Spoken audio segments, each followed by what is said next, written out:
प्रधानमंत्री नरेंद्र मोदी आज असम के दरंग और गोलाघाट जिलों में 18,530 करोड़ रुपए की परियोजनाओं का उद्घाटन और शिलान्यास करेंगे, जिसमें मंगोलदई के Darrang medical college, nursing college और जीएनएम स्कूल जैसी स्वास्थ्य परियोजनाएं शामिल हैं, जिन पर लगभग 570 करोड़ रुपए का निवेश प्रस्तावित है। प्रधानमंत्री नरेंद्र मोदी आज असम के जोरहट से कोलकाता पहुंचेंगे और निर्धारित कार्यक्रमों में भाग लेंगे, जिसका उल्लेख सुबह की प्रमुख अपडेट सूची में किया गया है और जिस पर राजनीतिक व मीडिया जगत की नजर बनी हुई है। लंदन में एंटी माइग्रेशन मार्च के दौरान लगभग 1 लाख प्रदर्शनकारी ब्रिटिश संसद की ओर कूच करते दिखे, जिससे केंद्रीय लंदन के कई इलाकों में भारी सुरक्षा बंदोबस्त और यातायात प्रतिबंध लगाने पड़े, जबकि आयोजकों में आप्रवासन नीतियों में बड़े बदलाव की मांग दोहराई। रूस ने दावा किया कि उसने हालिया हमलों के दौरान यूक्रेन द्वारा प्रक्षेपित 340 ड्रोन मार गिराए, जिसे लेकर यूरोप में सीमा सुरक्षा और हवाई खतरों पर चिंता बढ़ी तथा संघर्ष क्षेत्र के समीप देशों ने निगरानी और सुरक्षा उपाय मजबूत करने शुरू कर दिए हैं।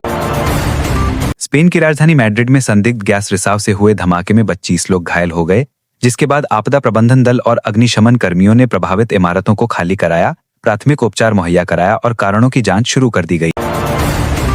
यूक्रेन पर रूसी हमले के दौरान कुछ ड्रोन रोमानिया के हवाई क्षेत्र में घुस गए, जिस पर प्रतिक्रिया देते हुए रोमानियाई वायुसेना ने फाइटर जेट्स को सक्रिय किया और सीमावर्ती इलाकों में निगरानी बढ़ाई, जबकि नागरिक सतर्कता संबंधी निर्देश जारी किए गए। संयुक्त राज्य अमेरिका ने पोलैंड में ड्रोन घुसपैठ की घटना को अस्वीकार्य और खतरनाक बताते हुए नाटो सदस्य देशों की सुरक्षा के प्रति वचनबद्धता दोहराई, साथ ही स्थानीय एजेंसियों से व्यापक जांच और सामरिक जवाबी तैयारी मजबूत करने पर जोर दिया। नेपाल की अंतरिम प्रधानमंत्री सुशीला कार्की आज पद का कार्यभार ग्रहण करेंगी, जिसके साथ प्रशासनिक प्राथमिकताओं और गठबंधन प्रबंधन पर चर्चाएं तेज हुई हैं, जबकि राजनीतिक स्थिरता बनाए रखने के लिए व्यापक सहयोग की अपेक्षा जताई जा रही है। नेपाल के राष्ट्रपति रामचंद्र पौडेल ने संविधान और संसदीय प्रणाली की रक्षा की अपील की, राजनीतिक दलों को संवाद और सहमति से समाधान खोजने का आग्रह किया और लोकतांत्रिक संस्थाओं की विश्वसनीयता तथा जनविश्वास बनाए रखने पर जोर दिया।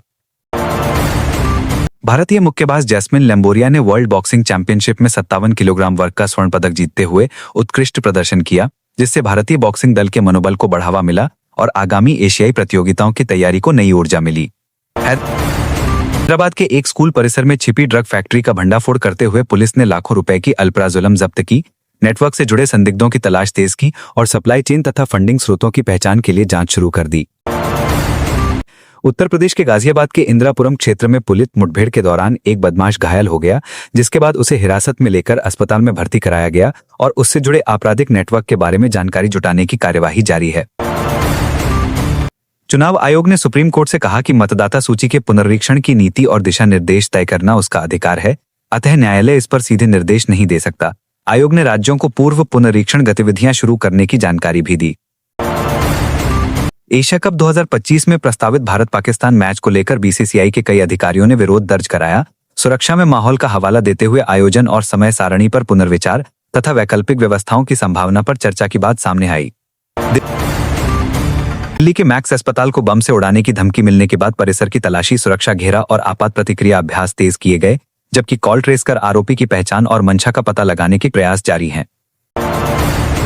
रिपोर्ट्स के अनुसार लश्कर ए तैयबा ने ऑपरेशन सिंदूर में तबाह हुए मुरीदिके में अपने केंद्र का पुनर्निर्माण बाढ़ पीड़ितों के राहत धन से शुरू किया, जिस पर अंतर्राष्ट्रीय स्तर पर कड़ी आलोचना और निगरानी बढ़ाने की मांग उठ रही है।